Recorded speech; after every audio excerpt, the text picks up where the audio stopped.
Hello everyone, welcome to my YouTube channel, The Truth Hurts. Today I'm going to discuss red flag number 99, addicted to a narcissist. When I first heard of this theory of being addicted to a narcissist, I was skeptical. But I didn't dispense anything I was told on narcissism because when you are discussing narcissism, you have to have an open mind to let the knowledge seep in. A reason why you are having a hard time getting over your narcissist is because you are addicted to your narcissist. Addiction, a physical or psychological need for a habit forming substance such as a drug, alcohol, thing, activity, or person. Person is the key word in that definition. You didn't know. Just like a crackhead didn't know that first drag, which was for free, will only take seven seconds to get addicted and to have his life altered in the worst possible way. This is the same principle with the narcissist. The love bombing stage was the drug. In my narc's love bombing letter, baby, I too had the best time ever. Even as I'm writing this email, my eyes are weeping because no one has ever done anything like you have done for me. I was embarrassed to tell you this due to my ego. You have treated me like royalty and I will never forget it. I also was on cloud nine and I want to really spend the rest of my life with you. You are such a gentleman and no matter what anyone says, they don't know you like I know you. You definitely know how to treat a lady. I don't want to take it slow. I want you now and I want to have and I want you now, but I have no choice because of the distance.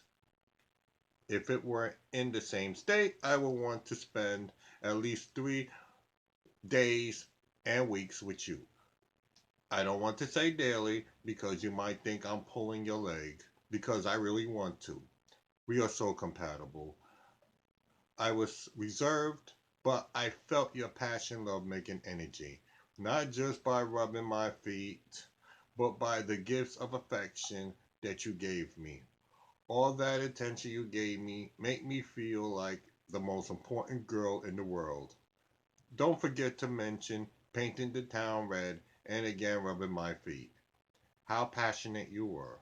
You made me feel so relaxed and comfortable. Andrew, I'm crying again because I miss you. I think about you all the time, the passion we share on the history events, which bring me closer to you because we can relate to each other on so many levels.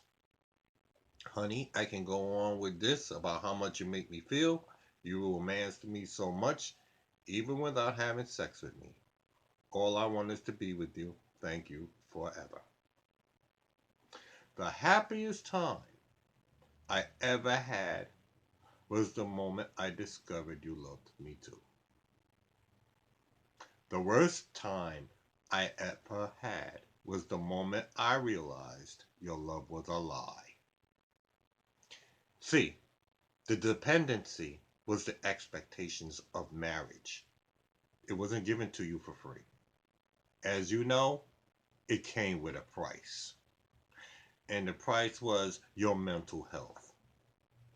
The X naught made you feel crazy and made you do crazy things.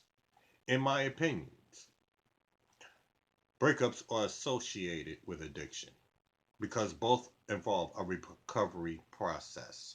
The objective is to start over and rebuild. Like alcoholism, breaks breaks up and affects every area of a person's life. Just as alcoholics have to discuss their problems with people in meetings, you have to discuss your situation with individuals who will listen and give you feedback, be it stranger or friend. The whole process is based on experience. Acceptance is the key. You have to let go of false hopes and eventually let the realization that ex-narc didn't regret leaving you set in. I swear to God, when you come to terms with that realization, everything else will be smooth sailing. For months, you thought ex-narc would call because you thought you were so good to them. There was no way they could turn their backs and leave. As my mother would say with the West Indian term, without batting an eyelid. It takes, which seems like forever, to let go and move on. If you had the answer as to why they left you and went your separate ways, you might be hurt. But at least you would have known what happened.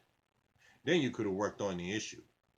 You would have known what to expect and known what to do the next time around.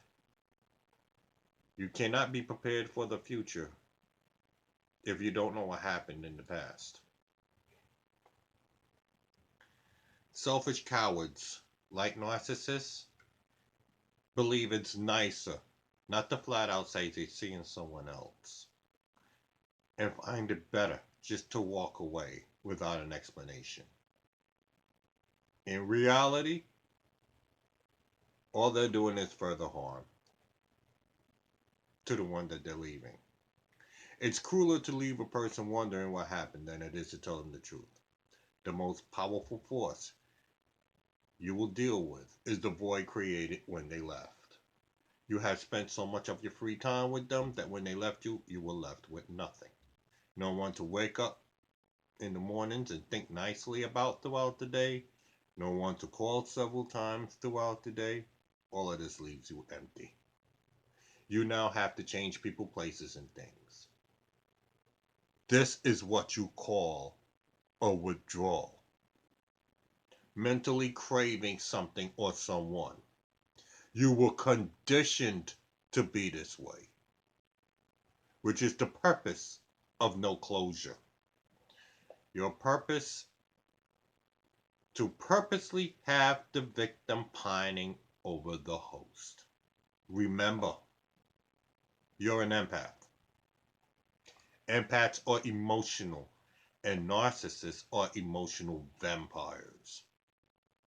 They attach and suck you dry.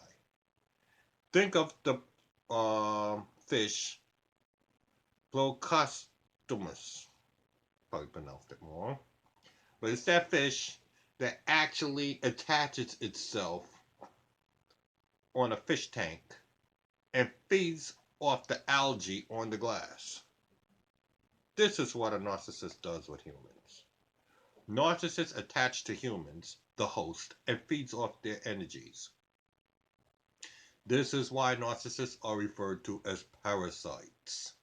They don't bond, they attach, normally through sex. And during sex, they don't bond with emotion, which is what's called lovemaking. They masturbate using your bodies. So when you think you're having sex with them, they're masturbating. This is why narcissists will tell you what we had was just sex. To get over them, you have to seek therapy, which will be my next video, 100th video on narcissism.